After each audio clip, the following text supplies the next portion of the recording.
இயக்கத்தை அழிப்பதற்கு பல சதிகள் நடந்திருக்கின்றன. பல சூழ்ச்சி வலைகள் பின்னப்பட்டன. அந்த சூழ்ச்சி வலையில் சிக்கியவர்கள் தான் சீரழிந்து போயிருக்காங்க தவிர கழகம் அழிந்ததாக வரலாறு கிடையாது. ஏன் அறிஞர் அண்ணாவர்கள் காலத்திலேயே இந்த கழகத்தை அழிப்பதற்கு பல திட்டங்கள் எல்லாம் தீட்டப்பட்டிருக்கிறது. அறிஞர் அண்ணா அவர்களுக்கும் சொல்லும் செல்வராக விளங்கிய ஈவிகே சம்பத் அவர்களுக்கும் கழக விதையை தூவி சம்பத்தை பிரித்து தனி கூடாரத்தை அன்றைக்கு சிலர் துவக்கினார்கள்.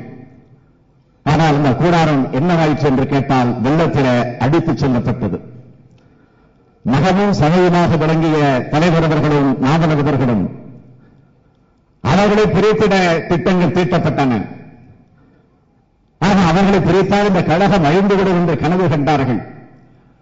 ஆனால் அந்த கனவு நனவாக மாறியதா என்று கேட்டால் நனவாக அல்ல, அந்த கனவு கனவாகவே தான் இருந்து கொண்டிருக்கிறது. அதைத் தொடர்ந்து நம்முடைய தலைவர் கலைஞர் அவர்களிடமிருந்து எம்ஜிஆர் அவர்களை திட்டமிட்டு பிரித்தார்கள். கழகம் அழிந்து விட்டதா?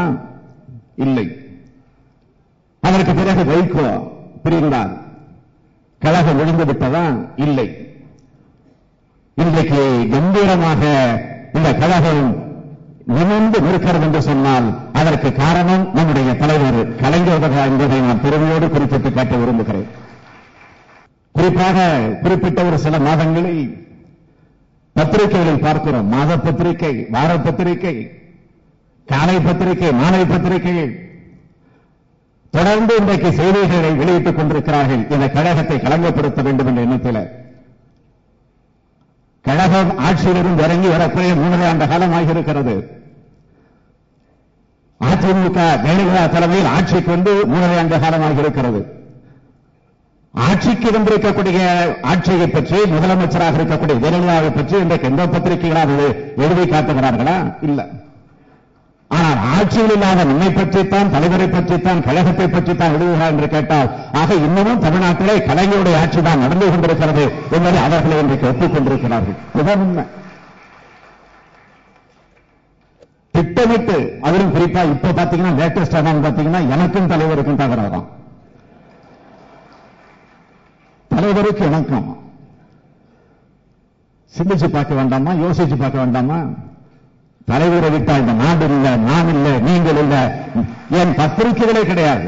பத்திரிகைகள் எல்லாம் இன்றைக்கு சுதந்திரமாக எழுதக்கூடிய நிலை வந்திருக்கிறது என்று சொன்னால் அதுவும் தலைவர் கலைஞராக உருவாக்கி கொண்டிருக்கக்கூடிய ஜனநாயகம் என்பதை தயவு செய்து அவர்கள் உணர்ந்துட வேண்டும்.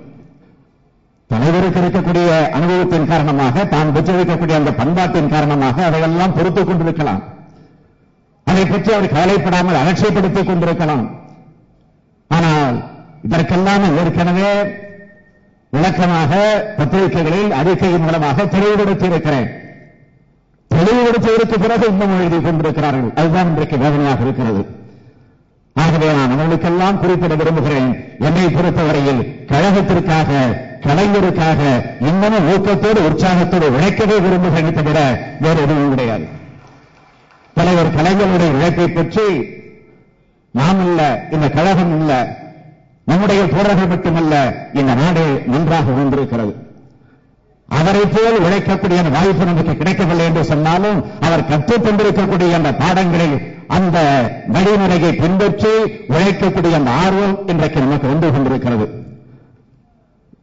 இந்த நேரத்தில் நான் குறிப்பிட விரும்புவது, ஒரு முறை குருவம் பத்திரிகைக்கு தலைவர் கலைஞர் அவர்கள் பேட்டி தருகிறார்கள். பேட்டி தந்து கொண்டிருக்கிற போது அந்த நிருபர் இடையிலே ஒரு கேள்வியை கேட்டார் தலைவர் கலைஞரை பார்த்து. என்ன கேள்வி தெரியுமா? பல கேள்விகளை கேட்டுவிட்டு கடைசியாக உங்களுடைய மகன் ஸ்டாலினை பற்றி ஒரு வார்த்தை சொல்லுங்கள் என்று கேட்டப்போ, ஒரே வார்த்தை சொல்ல வேண்டும் என்று கேட்டப்போ ஒரு வார்த்தை 3 முறை சொன்னார் தலைவர் கலைஞர் அவர்கள். என்ன வார்த்தை தெரியுமா? ஸ்டாலினிடம் எனக்கு பிடித்தது உழைப்பு, உழைப்பு, உழைப்பு என்று 3 முறை சொன்னார். உழைப்புக்கு, அந்த ஓய்வுக்கு ஓய்வு கொடுத்து உழைத்துக் கொண்டிருக்கக்கூடிய தலைவர் என்னுடைய சிறப்பை பற்றி சொல்லுகிறது உழைப்பு என்று சொன்னாரே, இதை விட வேறு பதவி எனக்கு வந்து சேருவதற்கு நான் விரும்புவேனா? அதை பற்றி நான் கவலைப்படுவேனா? தயவு செய்து அந்த பத்திரிகை நிறுவனம் சிந்தித்து பார்க்க வேண்டாமா? எனவே நான் இங்கு இருக்கக்கூடிய நிலையெல்லாம் கேட்டுக்கொள்ள விரும்புவது, பத்திரிகையில் வந்து கொண்டிருக்கக்கூடிய கற்பனைக்குரிய செய்திகளை யாரும் கொஞ்சம் கூட நம்பிட வேண்டாம். நமக்கு இன்று மட்டுமல்ல, என்றும் நம்முடைய தலைவர் கலைஞர் அவர்கள் தான் இங்கே குறிப்பிட்டார்களே, அண்ணன் துரைமுருகன் பேசுவது குறிப்பிட்டு சொன்னாரே, திராவிட முன்னேற்ற கழகத்துடைய 100ஆண்டு விழாவை முதல்வராக தலைவர் கலைஞர் அவர்கள் இருந்து நடத்திட வேண்டும் என்று குறிப்பிட்டாரே, நானும் அதை வழிமொழிகிறேன். வருகிற 2016 நாம் தான் ஆட்சிக்கு வரப்போகிறோம். தலைவர் கலைஞர் அவர்கள் தலைமையில் தான் ஆட்சி அமையப் போகிறது. இது உறுதி உறுதி உறுதி என்று கூறி